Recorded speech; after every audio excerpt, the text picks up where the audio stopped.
رات کی قسم جب وہ چھا جائے اور دن کی قسم جب وہ روشن ہو جائے، اور اس ذات کی قسم جس نے نر اور مادہ پیدا کیے کہ تم لوگوں کی کوشش طرح طرح کی ہے۔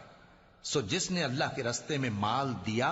اور پرہیزگاری کی اور بہترین بات یعنی کلمہ توحید کو سچ جانا، تو اس کو ہم آسان طریقے کی توفیق دیں گے، اور جس نے بخل کیا اور بے پرواہ بنا رہا اور بہترین بات کو جھوٹ سمجھا، تو ہم اسے رفتہ رفتہ سختی میں پہنچا دیں گے، اور جب وہ دوزخ کے گڑھے میں گرے گا تو اس کا مال اس کے کچھ بھی کام نہ آئے گا۔ یقیناً راہ دکھا دینا ہمارا ذمہ ہے، اور بے شک آخرت اور دنیا ہماری ہی ملکیت ہیں۔ سو میں نے تم کو بھڑکتی آگ سے خبردار کر دیا ہے،